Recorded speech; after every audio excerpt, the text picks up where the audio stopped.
que tienen las ideas claras y que no ocultan sus sentimientos. Muy bien, muy bien.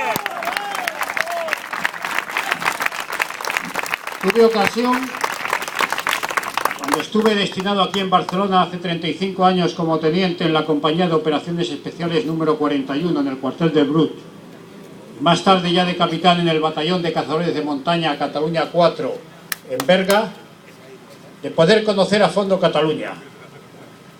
Pude conocer casi la totalidad de sus comarcas, desde el Valle de Arán, la Cerdaña, el Alto Ampurdán, la Noguera, el Vallés, hasta la cuenca del Barberá. Sus poblaciones, las capitales, otros pueblos con gran sentido. No voy a hablar de Viella, de Seu d'Urgell o de Cardós, pero hay que hablar de Llívia también, rodeado por tierras francesas, o de La Escala, de Peralada, de Ripollet, de Molins del Rei, etcétera, etcétera. Conocí sus ríos, Segre, el Ter, el Llobregat, el Fluvial, los Noguera, el Pantano de Santa Ana, donde me repetí maniobras bastantes veces.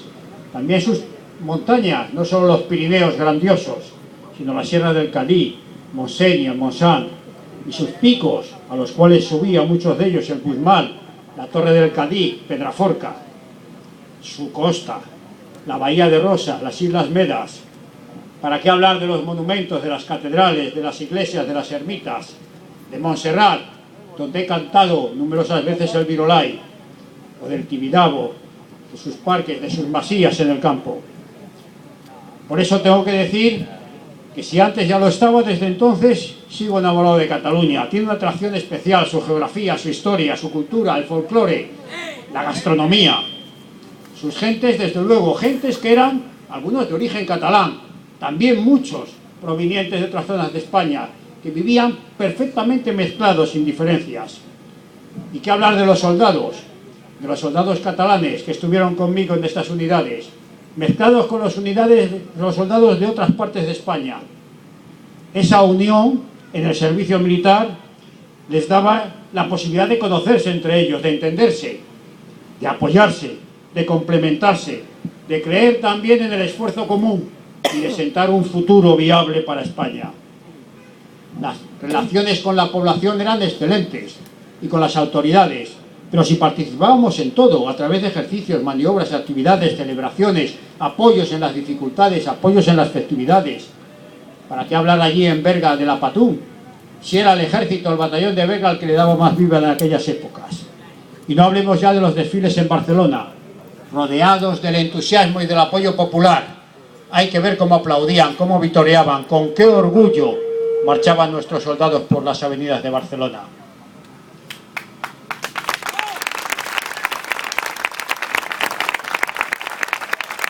Pero en 30 años todo esto ha cambiado. Ahora predomina lo diferencial, se tergiversa la historia, se inventan agravios, se discrimina por la lengua, se fomenta la desunión, la desintegración, la desconfianza. 2 generaciones parecen suficientes para echar por la borda el esfuerzo, el sacrificio y la ilusión de siglos. Quieren romper un pueblo, una nación, una historia, un sentimiento y un futuro. Y una España que es y será fundamental en el pasado y en el presente y en el porvenir del mundo. Una mezcla de ignorancia, complejo, envidia, falsedad, rencor y mala fe se amontonan en las mentes de los actuales enemigos internos de España, que por desgracia no están solo en Cataluña. ¿Cómo intentan lograrlo? Si hace 30 años todavía podían caber dudas sobre el significado de una Constitución que creaba el llamado Estado de las Autonomías, ahora estas dudas se han disipado completamente. Estas autonomías, estos estatutos son claramente secesionistas y disgregadores. Pero se ha entregado, como ya se ha dicho aquí, la enseñanza y la educación.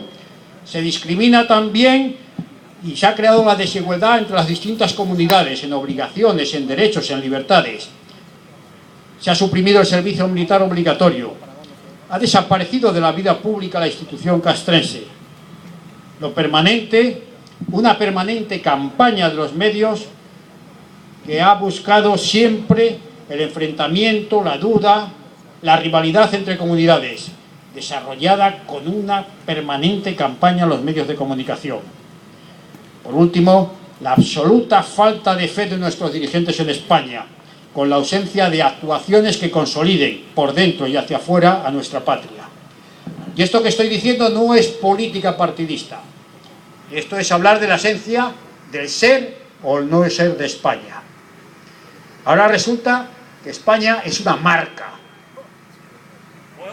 El patriotismo debe ser patriotismo constitucional. Que en el mejor de los casos, como acaba de decir una alta autoridad recientemente, hay que dar la vida no por España, sino en defensa de la Constitución. Y digo yo, ¿y si esta Constitución rompe España?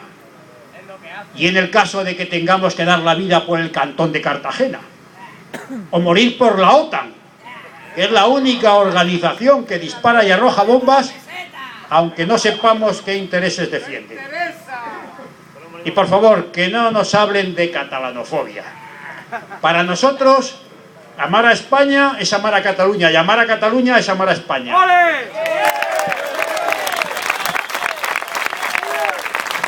Es algo inseparable. Sin Cataluña no hay España, y sin España no hay Cataluña. La separación sería un suicidio colectivo.